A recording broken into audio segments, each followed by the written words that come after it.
আজকে এই যে পাঙ্গাস মাছ আর কুমড়োর ডালের বড়ি দিয়ে রান্না করবে। পাঙ্গাস মাছ কার কার পছন্দ? এই যে এটা হলো কুমড়োর ডালের বড়ি। আপনাদের অঞ্চলে এটা কি বলে জানি না, কিন্তু আমাদের এখানে কুমড়োর বড়ি বলে। এই যে মাছ ভাজি শেষ, এখন উঠায় নেব।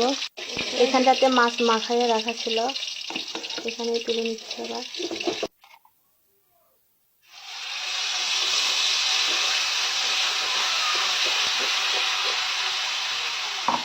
এখানে একবারে ব্লেন্ডার করে রাখা আছে কাঁচামরিচ, পেঁয়াজ, এই যে আদা রসুন বাটা, এই যে পরিমাণ মতো লবণ, এই যে হলুদের গুঁড়ো, সামান্য অল্প একটু গুঁড়ো ঝাল, শুকনো গুঁড়ো, পরিমাণ মতো অল্প একটু পানি দিয়ে কষিয়ে নেব। এখন এই যে কষিয়ে নিচ্ছি। এখন একবারে ঝোল দিয়ে দিব। এখন ঝোলের মধ্যে ভেজে রাখা মাছ দিয়ে দিচ্ছি।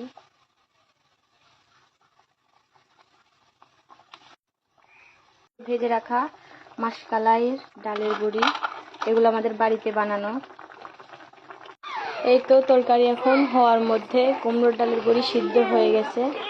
এই তো আর একটু পরে নামিয়ে নিব, হয়ে গেছে তরকারি প্রায়। এই যে দেখেন কুমড়োর ডালের বড়ি কিন্তু অনেক সুন্দরভাবে সিদ্ধ হয়েছে।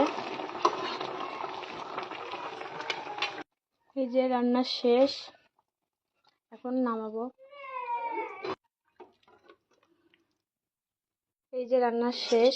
আপনারা বলতে পারেন এখানে পেঁয়াজ কুচি বা কাঁচামরিচ কেন দিইনি, এগুলো একবারে ব্লেন্ডার করে একবারে দিয়েছি যেন খালি মাছের তরকারি থেকে ঝোলটা যেন ঘন হয়, এই জন্যে। এই যে রান্না শেষ, একটু ভালো করে পরিবেশন করার জন্য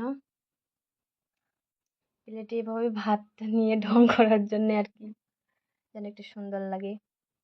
এই যে মাছ, কুমড়োর ডালের বড়ি। আম্মু দেখো তো, দেখে দেখো তো, স্বাদ স্বাদ কেমন হয়েছে বলো? স্বাদ হয়েছে? এইদিকে তাকাও বাবু, খাও তো, খাও, দেখো তো স্বাদ হয়েছে আম্মু বলো। ও বাবা গরম। খাও, এটা মরিচ, এটা না, তুমি ভাত খাও। এই যে তাকাও আম্মু, আন্টির দিকে তাকাও। স্টার্ট। আচ্ছা তুমি খাও। ওটা চামচ না বাবা।